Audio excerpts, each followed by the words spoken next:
Assalamualaikum warahmatullahi wabarakatuh.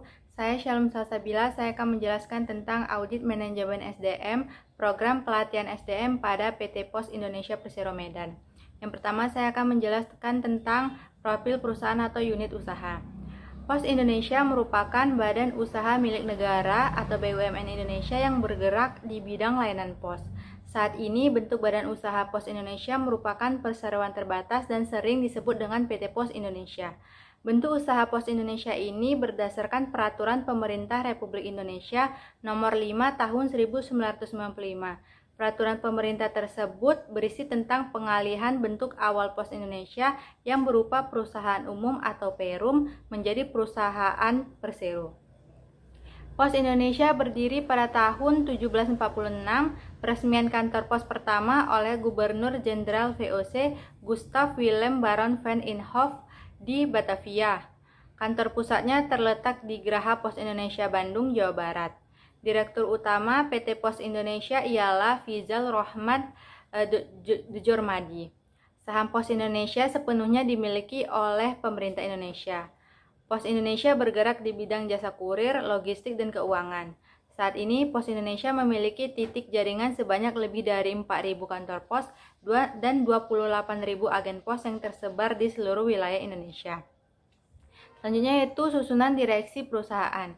Yang pertama, Direktur Utama yaitu Fizal Rahman Djormadi, Direktur Bisnis Jaringan dan Layanan Keuangan yaitu Charles Sitorus, Direktur Keuangan dan Manajemen Risiko yaitu Endi Patia Rahmadi Abdurrahman, Direktur Operasi dan Teknologi Informasi Haryadi, Direktur Kelembagaan Neza Patria, Direktur Bisnis Kurir dan Logistik Siti Hoiriana, Direktur Sumber Daya Manusia dan Umum Tanggo Marbun. Assalamualaikum warahmatullahi wabarakatuh. Nama saya Arini. Di sini saya akan menjelaskan tentang bab 2 kesimpulan audit. Ada kondisi yang pertama, perusahaan tidak memiliki bencana pelatihan produktif dan menentukan program pelatihan. Kedua, para karyawan tidak benar-benar tersimulasi dalam program pelatihan yang diberikan. Ketiga, ada program pelatihan yang dilakukan membuat karyawan tidak optimal untuk belajar.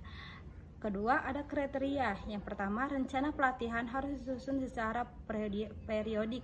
Kedua, pelatihan karyawan harus dirumuskan dengan benar untuk menurunkan kegagalan program. Ketiga, program pelatihan ditentukan oleh kantor pusat. Bentuk pelatihan karyawan yang akan diberikan ditentukan sesuai dengan kebijakan dan ketentuan kantor pusat. Ketiga, ada penyebab.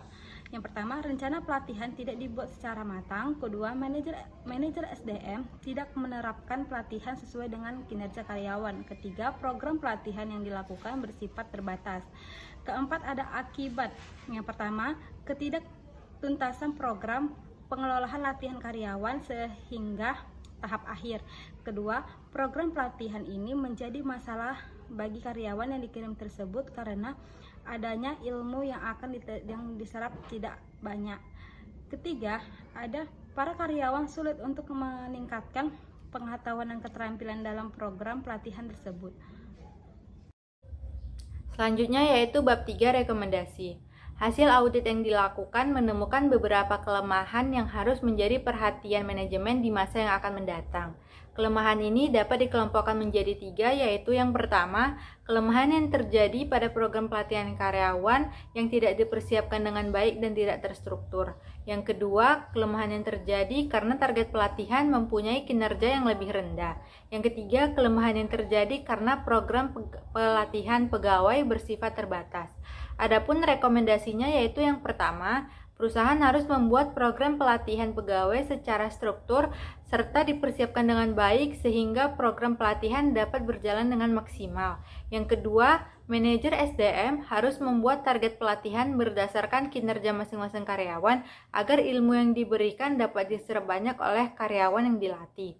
Yang ketiga yaitu, mengingat adanya keterbatasan tersebut, perusahaan harus mengintensifkan analisis kebutuhan pelatihannya sehingga pelatihan dapat diberikan pada bagian atau fungsi yang benar-benar dibutuhkan. Di bab 4, ruang lingkup audit. Suatu dengan penugasan yang kami terima, audit yang kami lakukan hanya meliputi masalah program pelatihan karyawan pada PT Pos Indonesia Persero Medan. Periode tahun 2002, audit kami mencakup penilaian atas sistem pengendalian manajemen program pelatihan karyawan personalia yang bertugas dalam program pelatihan karyawan dan aktivitas program pelatihan karyawan itu sendiri.